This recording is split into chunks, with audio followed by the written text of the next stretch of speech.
ദീർഘായുസ്സും പ്രദാനം ചെയ്ത് അനുഗ്രഹിക്കുമാറാകട്ടെ.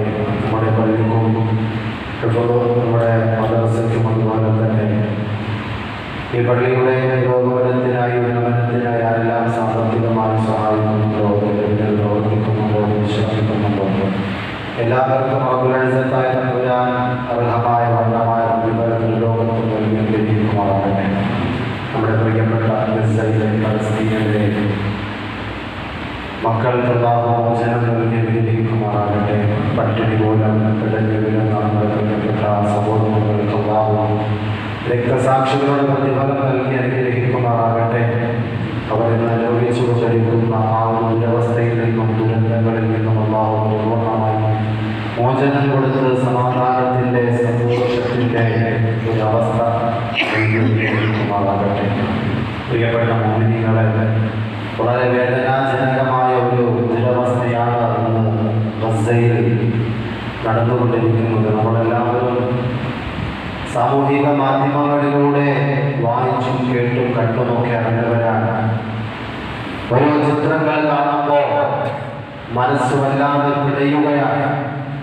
വെറും എല്ലുന്തോലമായ ചിത്രങ്ങൾ, അസ്ഥിപഞ്ചരമായ അസ്ഥികൂടങ്ങൾ എന്ന് വേണം പറയാൻ. അത്തരത്തിൽ ദാരിദ്ര്യത്തിന്റെ പട്ടിണിയുടെ പര്യായങ്ങളായി, നേർരൂപങ്ങളായി, പ്രതിരൂപങ്ങളായി നമ്മുടെ മൊബൈലുകളിലൂടെ അതുപോലെ തന്നെ പത്രമാധ്യമങ്ങളിലൂടെ നമ്മൾ കണ്ടുകൊണ്ടിരിക്കുന്ന കോലങ്ങൾ, എൻ്റെ പ്രിയപ്പെട്ട സഹോദരങ്ങളെ, മനുഷ്യത്വമുള്ള കരുണയുടെ ഏതെങ്കിലും ഒരു അംശമെങ്കിലും ഹൃദയത്തിൻ്റെ ഉള്ളറയിൽ ശേഷിക്കുന്ന ഒരു മനുഷ്യന് പോലും, ഒരു വിശ്വാസിക്ക് പോലും താങ്ങാൻ കഴിയാത്ത അതിദാരുണമായ രംഗങ്ങൾ അവസ്ഥയിൽ നിന്നും നമ്മൾ കണ്ടും കേട്ടുകൊണ്ടിരിക്കുകയാണ്.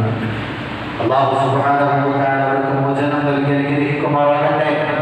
ദിവസങ്ങളോളമായി പട്ടിണി കിടന്നിട്ട് എല്ലും തോലുമായി പോയി അവസാനം ഒന്നും കിട്ടാതെ വരുമ്പോൾ പണ്ട് നമ്മൾ ഏതോ ഒരു കാലഘട്ടത്തിൽ കണ്ടുപോയ ചിത്രങ്ങൾ അത് ആവർത്തിക്കപ്പെടുകയാണ്. അതേ എൻ്റെ പ്രിയപ്പെട്ട സഹോദരങ്ങളെ, സോമാലിയിൽ വർഷങ്ങൾക്ക് മുമ്പ് നമ്മൾ കണ്ടുപോയ ചില ചിത്രങ്ങളുണ്ട്.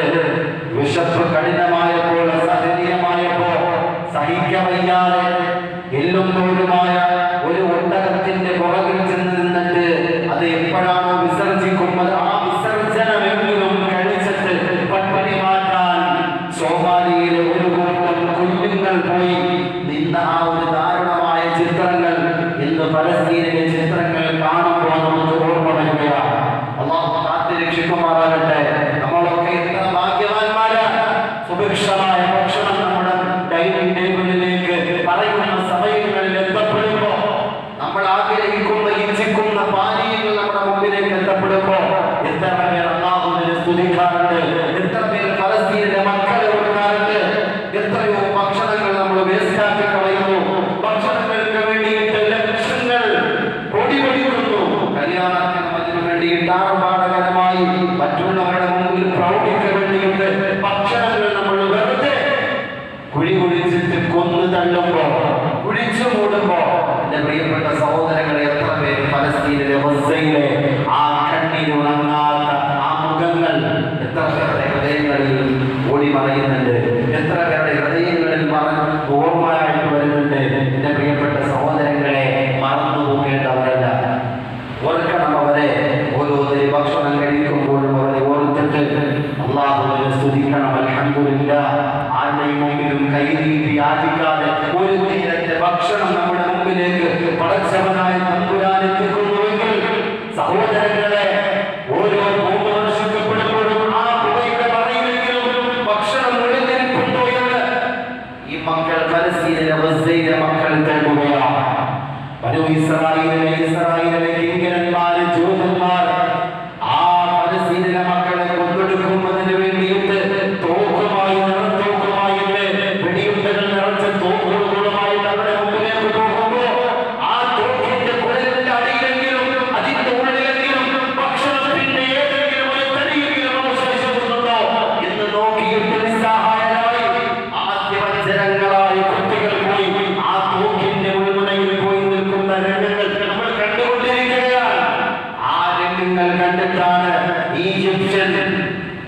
മനുഷ്യാവകാശ പ്രവർത്തകയായിരുന്ന സാറ അൽ-അക്കാരി എന്ന് പറയുന്ന ഒരു ചെറുപ്പക്കാരി. അവൾ ചിന്തകയാണ്, മനുഷ്യാവകാശ പ്രവർത്തകയാണ്, ആക്ടിവിസ്റ്റാണ്. എന്റെ പ്രിയപ്പെട്ട സഹോദരങ്ങൾ, ഈ ദാരുണമായ രംഗങ്ങൾ കണ്ടിട്ട് അവർക്ക് സഹിക്കാൻ കഴിഞ്ഞില്ല. ആ ചിത്രങ്ങൾ അവരുടെ മനസ്സിന്റെ ഉള്ളറയിലൂടെ ഇങ്ങനെ ഓടി പറയുകയാണ്. അവർക്ക് ഒരിക്കലും അത് താങ്ങാൻ കഴിയുന്നില്ല. ആ ചിത്രങ്ങൾ അവരുടെ ഉറക്കത്തെ നഷ്ടപ്പെടുത്തി കളഞ്ഞു. സാറ അൽ-അക്കാരി എന്നിട്ട് എഴുതുകയാണ്, ഇത് ഏകദേശം 2-3 ദിവസം ഇങ്ങനെ അവരെ പട്ടിണിയിലാക്കി.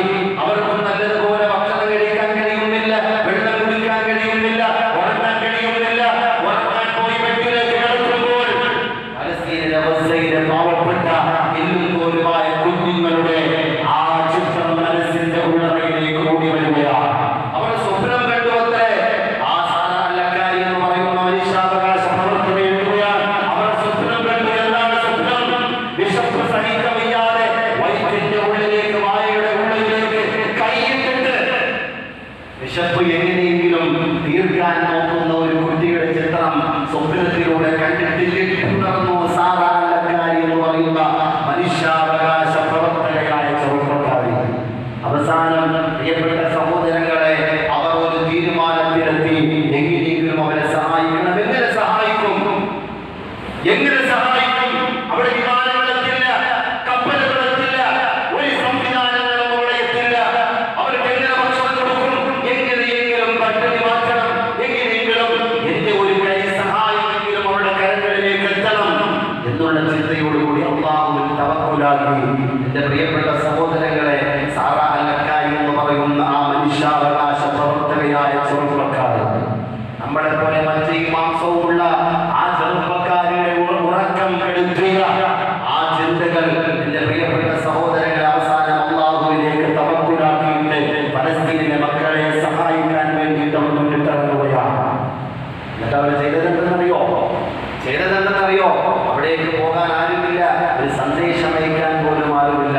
പക്ഷേ അല്ലാഹുവിന്റെ വിശുദ്ധമായ ഖുർആനിലെ ചില ചരിത്രങ്ങൾ പടച്ചവനായ തമ്പുരാൻ വിശുദ്ധമായ ഖുർആനിലൂടെ വിവരിക്കുന്നുണ്ടല്ലോ.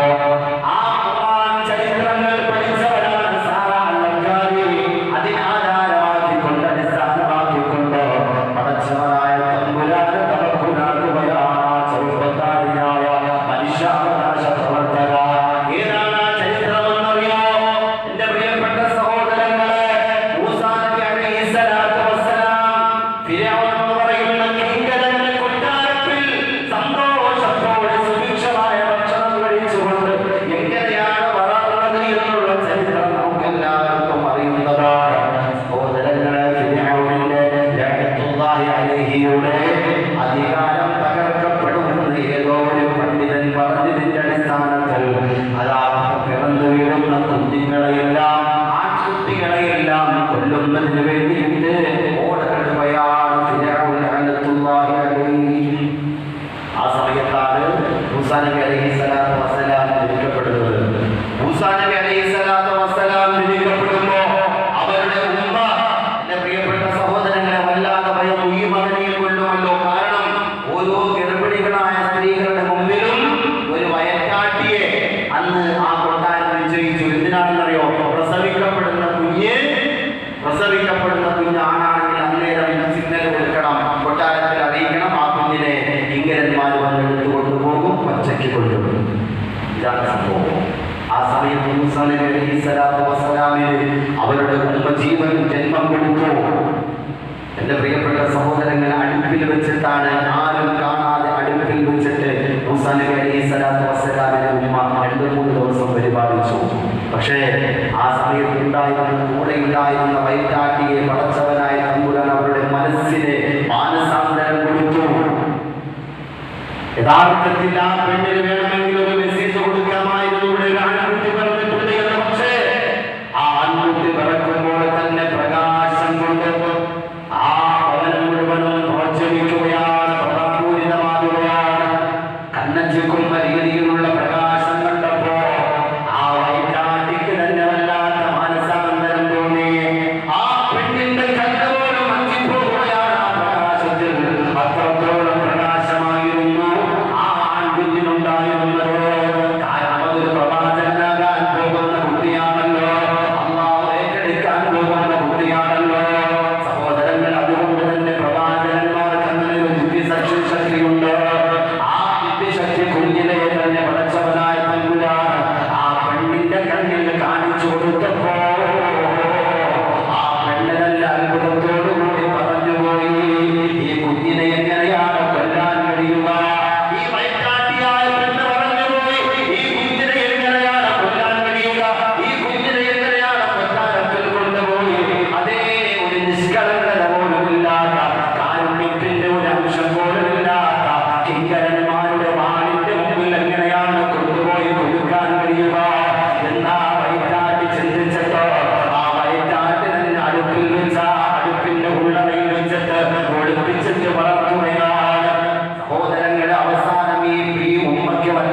എന്തിനേക്ക് വരുന്നത് എന്നറിയില്ല. ഈ കുട്ടി എങ്ങാനും കണ്ടുപോയാൽ ഈ കുട്ടി അന്നേരം കൊള്ളുമല്ലോ. ഉടനെ പടച്ചവനായ തമ്പുരാൻ നടക്കുകയാണ്. മൂസാ നബിയുടെ ഉമ്മാക്ക് അല്ലാഹുവിന്റെ ദിവ്യ സന്ദേശം എത്തുകയാണ്.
പുസ്തകങ്ങളിലൂടെ കേട്ടും വായിച്ചും നടന്ന ചരിത്രം അല്ലേ?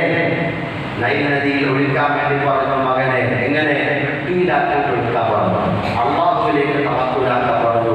ഇന്നയിലേക്ക് നീ പേടിക്കണ്ട, നീ ഭയപ്പെടണ്ട, നിനക്ക് ഭയപ്പാടുണ്ടോ? അവർ കൊല്ലുമെന്ന് ഭയപ്പാടുണ്ടോ? അള്ളാഹ് അറിയിച്ചു കൊടുക്കുന്നയോട് എന്ത് കെട്ടിയിലാക്കിയിട്ട് നൈൽ നദിയിൽ ഒഴുക്കി വിട്ടേന്ന് പറഞ്ഞു. ഞാൻ സംരക്ഷിച്ചോളാം. അള്ളാഹ് പറഞ്ഞ വാക്കാ, അള്ളാഹ് കൊടുത്ത വാക്കാ. എന്നിട്ട് പറഞ്ഞു ഇന്നയിലേക്ക് ഈ മകനെ നിന്റെ കയ്യിലേക്ക് തന്നെ ഞാൻ തിരിച്ചേൽപ്പിക്കും. ഇതേപോലെയല്ല പ്രവാചകനായിട്ട് നിന്റെ മുമ്പിലേക്ക് തന്നെ ഞാൻ തിരിച്ചേൽപ്പിക്കും. അങ്ങനെ തന്നെ അള്ളാഹു സംഭവിച്ചില്ലേ?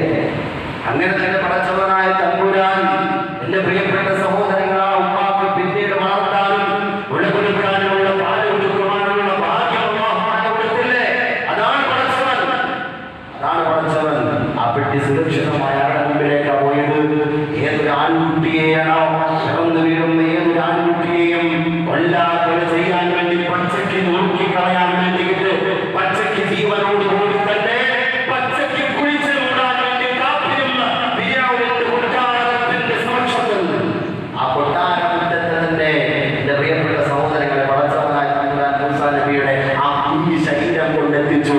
അവിടെ കിടന്ന് മൂസാ നബിയുടെ ഫിർഔനിന്റെ താടിയിൽ പിടിച്ച് കളിച്ചും രസിച്ചും ഉല്ലസിച്ചും മൂസാ നബി അലൈഹിസ്സലാത്തു വസ്സലാം വളർന്നു. അത് ഉമ്മയുടെ തവക്കുല, അല്ലാഹു കൊടുത്ത വാക്കാണ്. പടച്ചവനായ തമ്പുരാൻ ചരിത്രങ്ങൾക്ക് ഉൾക്കൊള്ളാൻ നൽകിയിരിക്കുമാറാകട്ടെ. എന്റെ പ്രിയപ്പെട്ട സഹോദരങ്ങൾ, ഏതൊരു കാര്യവും നമ്മൾ തവക്കുലാക്കി അള്ളാഹുവിന് വരമേൽപ്പിച്ച് നമ്മൾ ചെയ്യാനുള്ളതൊക്കെ ചെയ്യണം. നമ്മൾ ചെയ്യേണ്ടതൊക്കെ ചെയ്ത് അള്ളാഹുവിൽ വരമേൽപ്പിച്ചു വിട്ടാൽ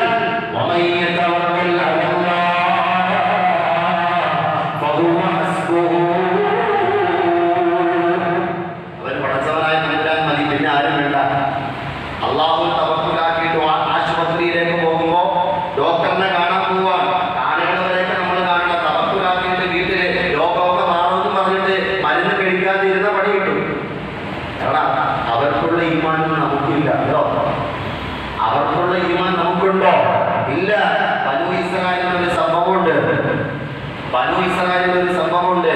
ഒരു ചെറുപ്പക്കാരൻ കടം വാങ്ങി, ഒരു ആളിൽ നിന്ന് കടം വാങ്ങി, ഒരു പണക്കാരിൽ നിന്ന് ഒരു പാവപ്പെട്ടവൻ കടം വാങ്ങി. അവസാനം എന്റെ പ്രിയപ്പെട്ട സഹോദരങ്ങളെ, ഈ പണക്കാരൻ പറഞ്ഞു പൈസ തരണമെങ്കിൽ ഒരു സാക്ഷിയെ കൊണ്ടുവരണം. അദ്ദേഹം പറഞ്ഞു എനിക്ക് അല്ലാഹുവാണ് സാക്ഷിയായിട്ടുള്ളത്. ഉടനെ ഈ പൈസ കൊടുക്കുന്ന ഈ പണക്കാരൻ പറഞ്ഞു എന്നാൽ ഒരു വക്കീലിനെ കൊണ്ടുവരണം, ആരെങ്കിലും സാക്ഷിയായിട്ടുണ്ടായാലേ മതിയാകുള്ളൂ, ഞാൻ എങ്ങനെ പൈസ തരുകയുള്ളൂ എന്ന് പറഞ്ഞപ്പോ ആ ചെറുപ്പക്കാരൻ പറഞ്ഞു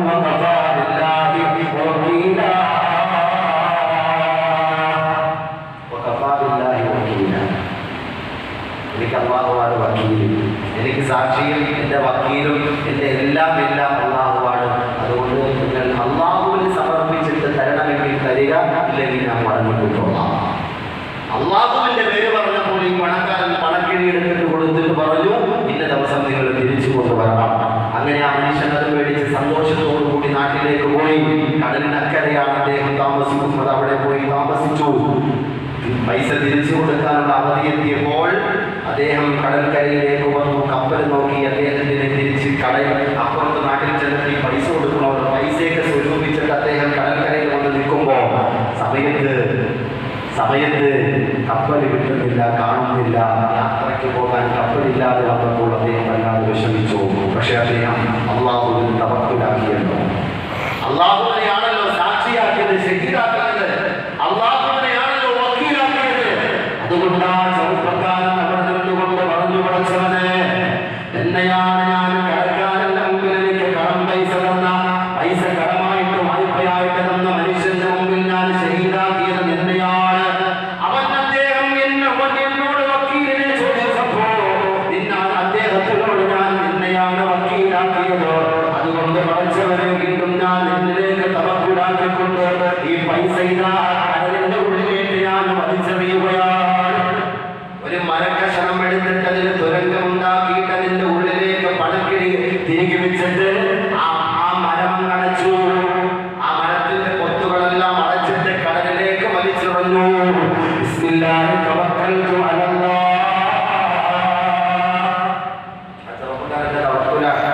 അദ്ദേഹത്തിന്റെ ഈമാനിന്റെ ഒരു ചെറിയ അംശം പോലും നമ്മുടെ ഇടയിൽ ഇല്ല. നമുക്ക് തവക്കുലുണ്ടെങ്കിൽ തന്നെ നമുക്കൊരു സംശയം, മാറോ ഇല്ലേ? അള്ളാഹു തവക്കുലാക്കിയിരിക്കല്ലേ, മാറോ ഇല്ലേ? നമ്മൾ ചെയ്യേണ്ടതെല്ലാം ചെയ്തിട്ട് അള്ളാഹു തവക്കുലാക്കി നമുക്ക് അള്ളാഹു താഴെ സഹായിക്കും, ഉറപ്പാണ്. ആശുപത്രിയിൽ പോകുന്നതിന് മുമ്പ് നമ്മൾ എന്ത് ചെയ്യണം? അള്ളാഹുവിനോട് ദുആ ചെയ്തിട്ട് തവക്കുലാക്കി പോകണം. ഇന്റർവ്യൂവിന് പോകുമ്പോൾ, പരീക്ഷയ്ക്ക് പോകുമ്പോൾ, ജോലിയിൽ പങ്കെടുക്കാൻ പോകുമ്പോൾ, ഓരോ ദിവസവും കച്ചവടത്തിന് പോകുമ്പോൾ, ഏത് കാര്യത്തിന് പോകുമ്പോഴും ബിസ്മില്ലാഹി തവക്കൽതു അലല്ലാഹ്. അള്ളാഹ് ഞാൻ ജോലിക്ക് പോകുവായിട്ട് മുന്നിലേക്ക് എല്ലാം സമർപ്പിച്ചിരിക്കുകയാണ്. അങ്ങനെ പറഞ്ഞുകൊണ്ടുപോ അള്ളാഹുവിന്റെ സഹായം ഉറപ്പാണ്. ഈ മനുഷ്യൻ ദൂരേക്ക് കടലിലേക്ക് ഒളിച്ചെറിഞ്ഞു. ഈ പെട്ടി ചെന്ന് നിന്നത് എൻ്റെ പ്രിയപ്പെട്ട സഹോദരങ്ങളെ, തിരമാലകൾ അലയടിച്ച് അത് തലോടി ആ പെട്ടിയെ കൊണ്ടുപോയി യഥാർത്ഥ അവകാശിയുടെ മുമ്പിൽ തന്നെ കൊണ്ടെത്തിച്ചു പോയി ചരിത്രമാണ്. വെറുതെ പറയുന്ന ഒരു കെട്ടുകഥയല്ല, വിലമാറ്റം പറഞ്ഞു തന്ന കഥയാണ്. അത് അള്ളാഹു ഏൽപ്പിച്ചു കൊടുത്ത ആ ഒരു ദൗത്യം അള്ളാഹു ഏറ്റെടുത്തതാണ്. അതേപോലെ തവക്കുലാക്കാൻ അള്ളാഹു തൗഫീഖ് നൽകട്ടെ. ഇതേപോലെയാണ് മനുഷ്യാവകാശം. അവർക്ക് ഏകദേശം 2 ആഴ്ചകൾക്ക് മുമ്പ് സാറാക്കാരി എന്ന് പറയുന്നത് നമ്മളെ പോലെ വലിയ തീരുമാനമൊന്നുമില്ല. അവർ കണ്ടാൽ വലിയ ഒരു ദീനിയായ ഒരു പെണ്ണാണെന്ന് പറയത്തുമില്ല. അങ്ങനെയുള്ള ഒരു പെണ്ണാണ്